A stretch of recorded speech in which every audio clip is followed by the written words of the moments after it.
Well, the thing about Juliet is, she's an incredibly sort of recklessly exciting and brave, courageous character. And actually, I know when they were writing this, even though it's a comedy and it's an animated film and it's garden gnomes, it's like it is taken obviously from Romeo and Juliet, and I played Juliet on stage once as well, so it's an interesting thing to play the real version and the gnome version. But they're actually very similar characteristics, similar traits. I think it's wonderful to have a sort of previous life with a character and be able to develop her even more.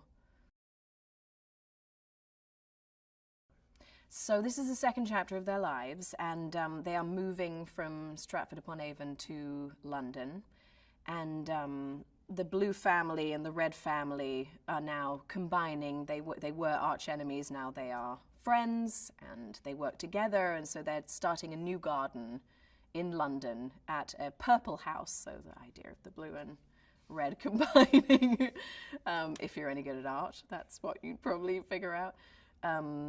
And yet they arrive there and the garden is just a shambles, and it's certainly not the dreamlike situation that they had all been anticipating.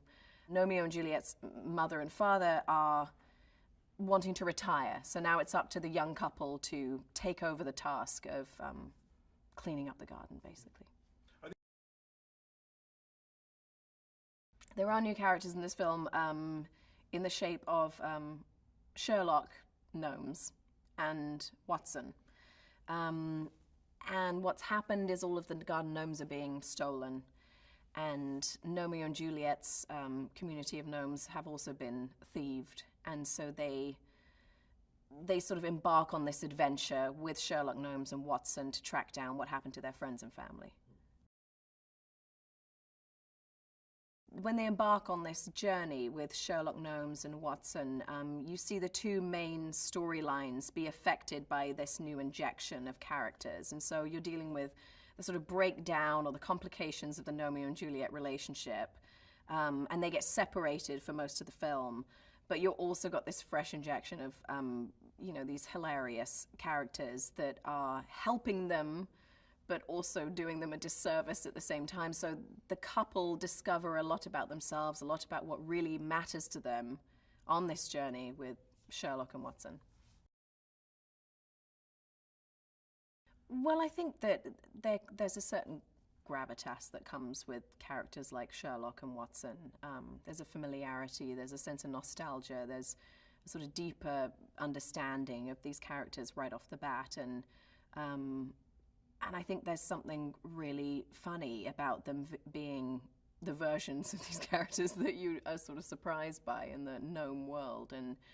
And yet I'm sure what Johnny Depp has brought is, that fast-paced, hilarious, intellectual talk that we're all familiar with when it comes to Sherlock Holmes. But I don't know, I think it just adds a layer of nostalgia for people that will be cool. Well, I'm from London, so of course I'm its biggest fan. But there's an incredible foray of locations that they explore. So there's the Natural History Museum, there's Chinatown, the Doll Museum, Tower Bridge. It just goes on. And so you're seeing it on a sort of larger scale, and the scope gets bigger. But it's a sequel, you've got to go big. Johnny Depp has that incredible reputation and legacy of being such a shapeshifter, and so he sort of climbs completely inwardly into every character that he plays and carves out new space for himself whenever he plays a new character. And he has definitely got the mentality of go big or go home, and I think that he's exciting to work with. It's sort of, you just want to see what else he could do or who else he could play. And Chiwetel is just an extraordinary actor, and he brings a sort of grounding, sort of he's just got such gravitas to him, and it's fun to see him do something funny and silly at the same time. I think that you have boundless possibilities with an animated film, and I'm seeing that it's wonderful to make a film that I know my kids are going to be able to see, because they couldn't see half of the stuff that I've done, or at least shouldn't until they're 45. So I think that side of it is really cool. It's very easy to do an animated film. You can show up in your pajamas and no one would know. Well, it's interesting because I've learnt doing several animated films now that you actually have to, all you have to communicate is your voice. And you almost feel sometimes that you're completely overacting. You don't realize just how flat your voice can sound if you don't inject it with something a little more heightened. And so that's the only difference, really. That I sometimes feel like an overactor. Well, I just think she's just fearless and fun and adventurous and tenacious. There's something about her that's very modern. She's a modern girl, you know. Because he's Elton John, because he's incredible, because those songs are like seared into your nostalgia of growing up and what you feel about a moment in your life. You know, he captures moments in your life with a song, and he's just so thrilling. I just love him.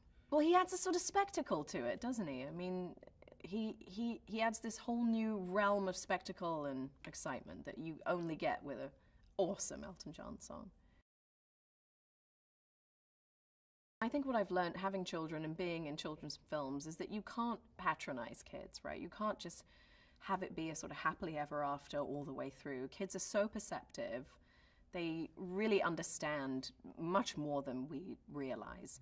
And so the idea of a relationship that's having complications amongst this fantastic adventure that is funny and silly and out there and huge is grounding, and I think that's what families will really respond to.